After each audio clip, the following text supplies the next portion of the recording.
Assalamualaikum warahmatullahi wabarakatuh. Perkenalkan nama saya Rizky Disabutro dengan NIM 2310314057. Di video ini saya akan membacakan bahan bacaan satu, yaitu tepatnya di halaman 26 sampai 29. Hipotesis, fakta, hukum, model, dan teori sains. Untuk mengerti apa kata sains, ada gunanya membedakan antara beberapa istilah dasar sebagai berikut: fakta, hukum, hipotesis, model, dan teori. Berikut ini saya akan mencoba mendefinisikan tiap istilah sesederhana dan sejelas mungkin. Fakta sains bisa didefinisikan sebagai suatu pengamatan objektif dan bisa dicek benar salahnya. Objektif berarti tak tergantung pengamat. Siapapun yang melakukan pengamatan dalam kondisi yang sama akan mendapatkan hasil yang sama. Ada banyak contoh fakta sains sekarang. Dari yang paling terkenal, bumi itu bulat, berputar di sumbunya, rotasi, dan mengelilingi matahari. Tak peduli apa kata kaum bumi datar dan penolak sistem tata surya heliosentris lainnya. Sampai yang masih saja diperdebatkan. Bumi berumur 4,5 miliar tahun, dan ada bukti evolusi biologis yang bisa diamati di peninggalan geologis dan panteologis bumi. Banyak yang menyatakan itu sudah berstatus fakta. Hukum sains merupakan perumusan, seringkali matematis, suatu hubungan sebab akibat antara besaran-besaran fisika yang telah ditemukan selalu berlaku. Contoh, hukum pertama Newton. Tanpa adanya gaya, suatu benda akan tetap diam atau bergerak teratur, tergantung keadaan geraknya sekarang. Contoh hukum sains penting lain bisa dilihat di halaman-halaman mendatang. Hipotesis adalah dugaan yang dirumuskan saintis sebagai kemungkinan penjelasan suatu hasil pengamatan atau gejala. Contoh, langit berwarna biru karena memantulkan warna air di bumi. Itu bukan hanya hipotesis yang masuk akal, melainkan juga sah secara sains karena mengajukan penjelasan untuk suatu gejala yang diamati, yaitu langit berwarna biru, dan bisa difalsifikasi, yaitu bisa diuji benar salahnya dengan mengamati langit dari gurun atau tempat lain yang tak ada airnya. Bisa dilihat dari contoh itu bahwa hipotesis tak selalu benar. Malah hipotesis-hipotesis keliru telah dirumuskan lebih sering daripada hipotesis yang tepat. Model adalah versi sederhana dari suatu sistem fisik dan proses-prosesnya, sebagaimana dibayangkan saintis yang cukup sederhana untuk dipelajari, tapi tidak terlalu sederhana sehingga tidak lagi menggambarkan kenyataan. Contoh, contoh atom aslinya digambarkan sebagai inti kecil berbentuk bola yang dikelilingi elektron yang mengorbit seperti planet. Tak lama kemudian disadari bahwa model planet seperti itu tak menggambarkan atom dengan tepat, karena elektron dan semua muatan listrik yang mengalami percepatan akan mengalami radiasi juga, sehingga cepat kehilangan energi dan jatuh ke inti. Model awan kuantum kemudian diajukan untuk menggantikan model planet. Teori sains dihasilkan ketika para saintis menyintesis sekumpulan bukti atau pengamatan atas gejala tertentu dengan hukum yang sudah didapati benar dan hubungan matematis di antaranya. Kadang satu teori bisa diringkas dalam satu atau beberapa pernyataan atau persamaan. Kadang teori berupa kumpulan hukum dan fakta hasil pengamatan yang lebih kompleks, contohnya antara lain teori gravitasi Newton, dua teori relativitas Einstein, teori kuantum atom dan zarah, persamaan elektromagnetisme Maxwell, teori tektonika plat, teori evolusi, dan beberapa lainnya. Saya suka menggunakan analogi sederhana untuk menggambarkan konsep fakta, hukum, dan teori. Rumah. Rumah dibangun dengan batu bata padat, fakta, yang direkatkan oleh logika dan matematika. Tiang-tiangnya adalah hukum yang menghubungkan fakta. Keseluruhan bangunan rumah dengan atap, jendela, pintu, balkon, dan bagian-bagian lainnya mewakili teori. Sains adalah fakta-fakta, sebagai mana rumah dibangun dari batu-batu. Sains juga dibangun dari fakta-fakta. Namun setumpuk batu bukanlah rumah, dan sekumpulan fakta belum menjadi sains. Henry Poincaré. Beberapa hukum sains paling penting yang biasanya diketahui orang lain. Hukum gravitasi universal, Newton. Sekitar 350 tahun lalu, Isaac Newton mengajukan gagasan yang kala itu revolusioner bahwa bahwa sembarang dua benda besar dan berjarak sejauh apapun keduanya di bumi maupun alam semesta, makanya disebut hukum universal, saling tarik-menarik dengan gaya gravitasi yang besarnya sesuai suatu rumus sederhana yang telah dipelajari di sekolah. F sama dengan G kali M1 M2 per D kuadrat. F adalah gaya, G adalah konstanta universal, dan M1 dan M2 masa masing-masing benda, dan D jarak antara pusat kedua benda. Gaya yang sama berlaku bagi dua benda, tanpa peduli sebesar atau sekecil apa keduanya. Rumus yang sama juga digunakan kini untuk mengambarkan sebagian besar orbit planet dan bulan, juga satelit yang kita tempatkan di sekeliling bumi. Rumus itu juga memungkinkan kita mengetahui massa benda, bintang atau planet. Jika kita mengukur parameter orbital, jarak, dan periode benda yang mengelilinginya. Newton juga memberikan kita 3 hukum terkenal lain. Hukum-hukum gerak Newton yang bersama hukum gravitasinya membentuk bagian penting fisika klasik, terutama mekanika, seperti banyak hukum sains. Hukum-hukum gerak Newton indah karena sederhana. Yang pertama sudah saya sebutkan, yang kedua menghubungkan gaya yang diterapkan terhadap objek bermassa m dengan percepatan yang disebabkan gaya itu. F sama dengan ma. Yang ketiga diketahui sebagian besar orang, untuk setiap aksi terhadap objek X, ada reaksi setara yang berlawanan dari X terhadap objek Y yang menerapkan gaya ke X sekali lagi. Sekali lagi, tak melihat besar kecilnya tiap objek. Dengan kata lain, tiap objek yang dikenai gaya akan membalas dengan gaya setara. Set hukum penting lain adalah 3 hukum termodinamika yang membentuk dasar studi cara kerja energi dan panas dalam sistem, misalnya mesin, bagian dalam bintang, dan lain-lain. 3 hukum itu bisa dinyatakan sebagai berikut. 1. Konservasi energi untuk sistem di mana panas berperan penting, kecuali sistem tertutup sempurna, terisolasi dari alam semesta. Sebagian panas akan lepas ke dunia luar.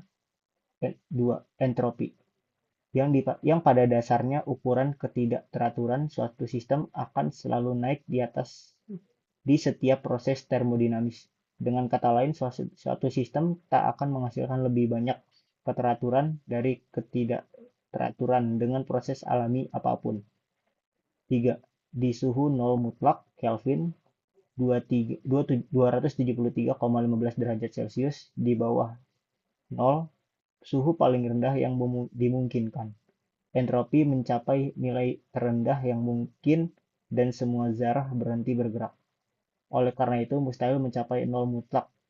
Tapi dengan memompa energi keluar dari sistem, saintis pelaku percobaan telah mencapai suhu mendekatinya. Satu pertanyaan yang penting adalah apakah hukum-hukum yang kita rumuskan itu nyata atau hanya buatan manusia yang bersifat sementara? Bukankah hukum-hukum sains berubah dari waktu ke waktu?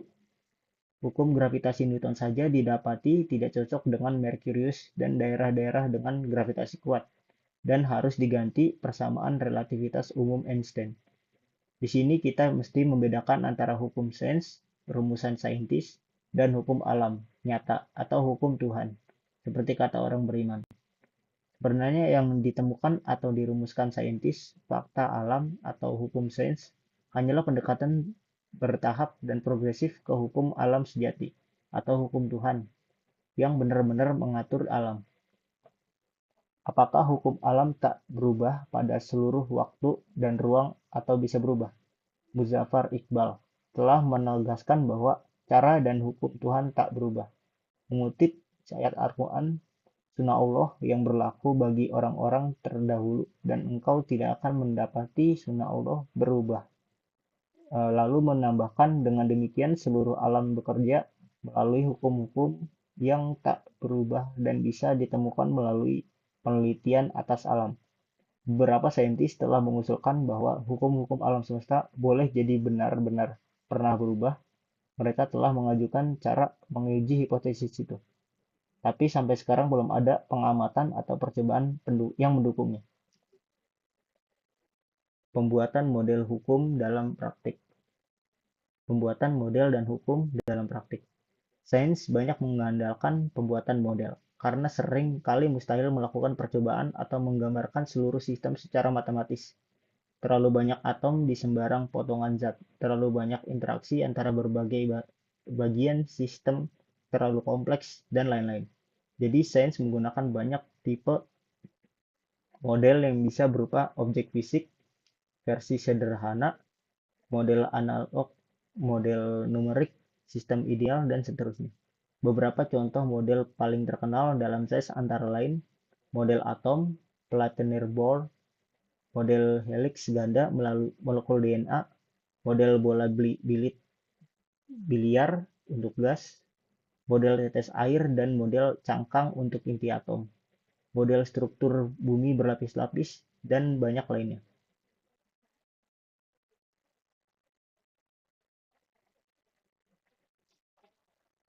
Bagaimana cara model bekerja? Pertama, model pada hakikatnya adalah versi sederhana sistem sesungguhnya, yang mempertahankan aspek mendasar dan mengesampingkan bagian-bagian tak penting. Penyederhanaan atau idealisasi masalah ini dipelopori oleh Galileo. Benda yang menjadi titik bermasa, permukaan menjadi bebas, gesekan, dan lain-lain, dan sesudahnya diformalkan. Perhatian harus diberikan ke resiko penyederhanaan berlebihan atau penghapusan satu aspek penting masalah.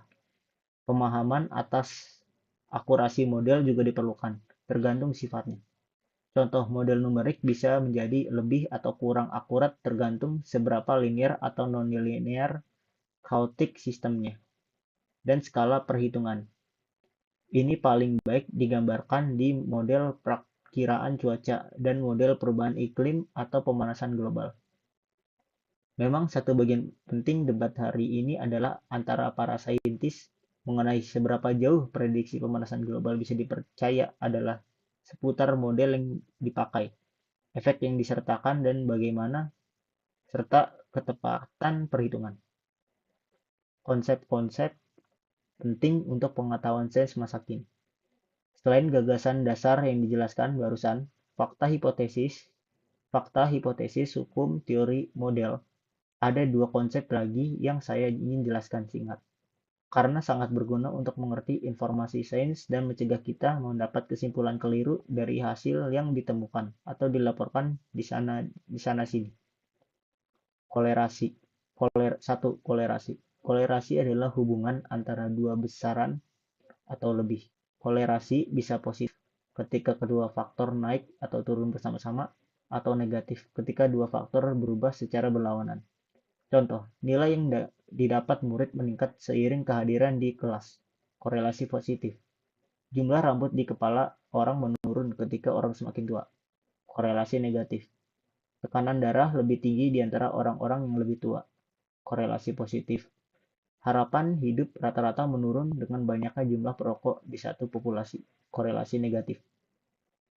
Satu hal yang penting diperhatikan adalah bahwa korelasi tak selalu berarti sebab akibat, dan itu adalah sumber kesimpulan keliru banyak orang. Korelasi antara dua besaran, misalnya A dan B, dapat disebabkan faktor ketiga, C, yang memengaruhi keduanya. Jika bisa ada hubungan sebab akibat antara C dan A dan antara C dan B, tapi tidak ada antara A dan B, berikut beberapa. Jika bisa ada hubungan sebab akibat antara C dan A dan antara C dan B, tidak ada antara A dan B. Berikut beberapa contoh dari dunia sekitar kita untuk menggambarkan kaidah penting ini. Boleh jadi ditemukan korelasi antara jumlah tunawisma dan angka kejahatan di suatu kota. Namun tunawisma belum tentu menyebabkan kenaikan angka kejahatan. Keduanya dapat disebabkan tingginya jumlah pengangguran di kota itu, atau barangkali faktor tambahan, misalnya penggunaan obat terlarang. Kadang ada beberapa faktor penyebab di korelasi seperti itu. Boleh jadi ada korelasi antara jumlah petugas pemadam kebakaran yang datang menangani suatu kebakaran dan besar kerusakan yang terjadi. Tapi jelas yang pertama tidak menyebabkan yang kedua. Begitu juga bisa diperhatikan bahwa anak sekolah yang mendapat pelajaran tambahan tertentu cenderung mendapat nilai lebih rendah dibanding teman kelasnya. Tak perlulah dianggap pelajaran tambahan menyebabkan nilai turun. Ada sejumlah contoh korelasi yang terjadi pada musim panas. Contoh, jika kita mengamati jumlah kasus orang tenggelam dan pembelian es krim, kenaikan dan penurunan keduanya bisa terjadi pada waktu yang sama. Tapi jelas keduanya disebabkan musim panas, sehingga banyak orang berenang dan membeli es krim. Terakhir, ada kartun lucu yang menampilkan anak-anak mengatakan tiap kali kapten menyalakan tanda pakai sabuk pengaman, pesawatnya berguncang-guncang. Signifikansi statistik. Ketika membaca hasil pengukuran, kita mesti berhati-hati dalam memutuskan apakah efek yang dilaporkan itu signifikan atau tidak. Kita harus selalu ingat bahwa pengukuran bisa keliru. Kekeliruan alat, kekeliruan manusia, atau naik turun secara normal. Juga disebut ketidakpastian. Dan tiap pengukuran harus dibaca berikut kemungkinan menyimpangnya ketika dibandingkan dengan nilai lain. Contoh, jika suatu pengukuran baru menunjukkan nilai A sama dengan 4,7 sementara pengukuran sebelumnya mendapatkan 5,2, kita jangan langsung menyatakan ada perbedaan signifikan sekitar 10% ke atas. Karena bisa saja ketidakkonsistenan di kedua hasil yang bergantung kepada kesalahan atau ketidakpastian di dua nilai. Jika keduanya punya nilai ketidakpastian 0,3, maka keduanya masih konsisten. Karena 4,7 ditambah 0,3 masih masuk ke kisaran nilai saunya. 5,2 sampai 0,3 sampai 5,2 dikurang 0,3 sampai 5,2 ditambah 0,3. Jika nilai kesalahannya hanya 0,2, maka perbedaan antara kedua hasil pengukuran itu memang signifikan dan bisa dinyatakan ada ketidakkonsistenan atau perubahan signifikan nilai besaran itu sampai batas tertentu. Saya bilang sampai batas tertentu karena sudah begitu pun ilmu statistik memberitahu kita bahwa ada peluang sekitar 5% bahwa waktu nilai kedua pengukuran 4,7 dikurang 0,2 sampai 4,7 ditambah 0,2 dan 5,3 dikurang 0,2 sampai 5,3 ditambah 0,2. Tak saling tumpang tindih. Keduanya memang tumpang tindih jika ketidakpastiannya 2 kali lipat. Perhatikan bahwa peluang itu terjadi adalah 5%, tidaklah kecil sama sekali. Kita bisa lihat dari gambaran itu bahwa pengukuran dan hasil yang tampak memberikan kesimpulan tertentu mesti diperiksa menggunakan statistik untuk memastikan signifikansinya. Kritik modern terhadap sains. Sains selalu dikritik karena alasan objektif, metodologi, maupun lainnya, ideologi. Baru-baru ini muncul kritik-kritik baru, termasuk dari agama, fundamentalis, dan kritik pasca modern. Keduanya menyatakan bahwa sains seperti banyak upaya manusia lain adalah konstruksi kurang subjektif atau ideologis di bidang-bidang lain. Kritik lain, misalnya kritik feminis, mengatakan bahwa upaya sains itu mengandung bias sosial dan budaya, mengutamakan saintis barat laki-laki yang mendapat berbagai kelebihan. Dan beberapa kesimpulan lainnya, barangkali berbeda jika yang membuatnya adalah perempuan dan bukan orang barat. Pandangan itu boleh jadi tampak mengejutkan atau bahkan menggelikan, tapi ada yang serius menyatakan demikian. Terutama di bidang ilmu sosial. Juga ada kritik Islam terhadap sains modern yang akan kita bahas nanti. Namun para pembela sains berdalih bahwa keberhasilan besar sains selama beberapa abad kebelakangan, banyak sekali prediksi yang terbukti, penerapan yang mengubah kehidupan dan masyarakat dan lain-lain. Bisa berbicara banyak. Memang benar bahwa penajaman metodologi dan barangkali pemberesan sosiologi upaya sains dapat bermanfaat di bidang-bidang tertentu. Namun tidak ada dasarnya mengkritik berlebihan dan meremehkan nilai sains.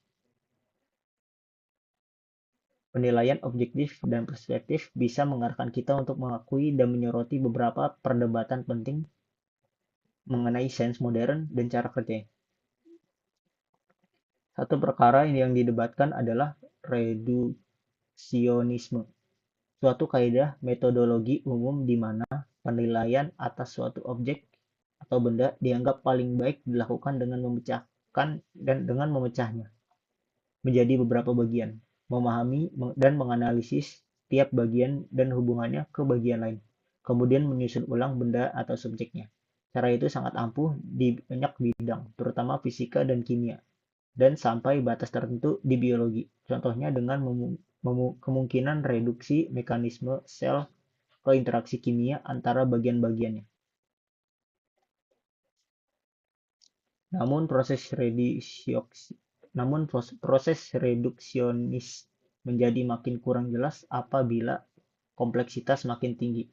Walau para reduksionis rakus ingin terus menerapkan kaidah itu, psikologi disajikan sebagai setidaknya pada prinsipnya hasil biologi kesadaran hanya perwujudan kompleks proses-proses di otak dan seterusnya.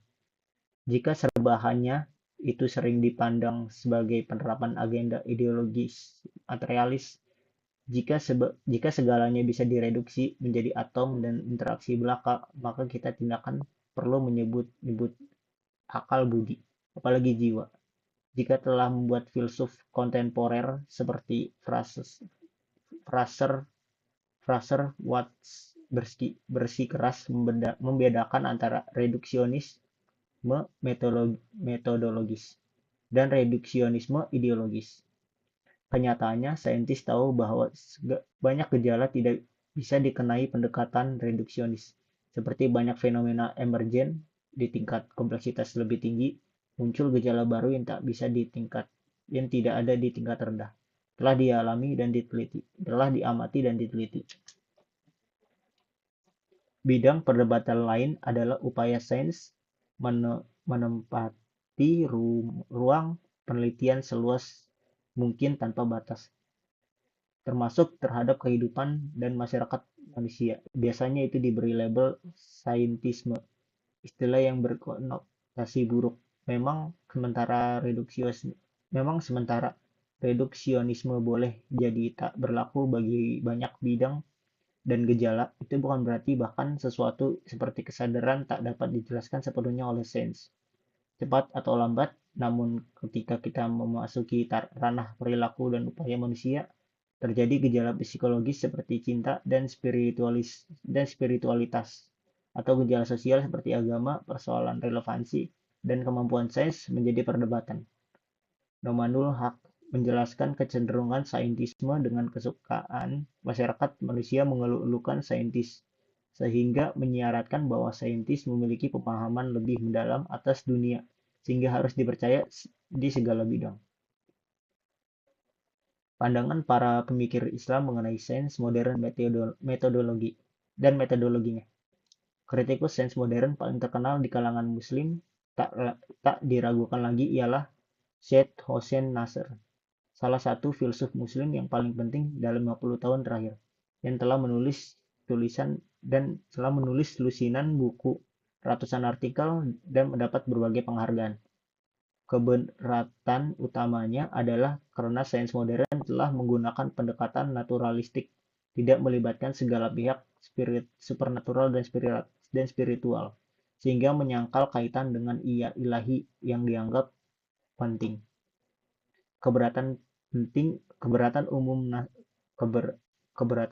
umum Nasr lainnya adalah sains modern telah memecah belah dan merendahkan manusia, serta merusak alam yang dianggap sakral dalam Islam.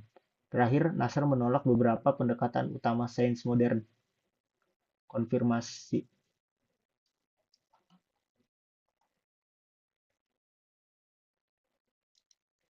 Oke. Sekian dari saya. Wassalamualaikum warahmatullahi wabarakatuh.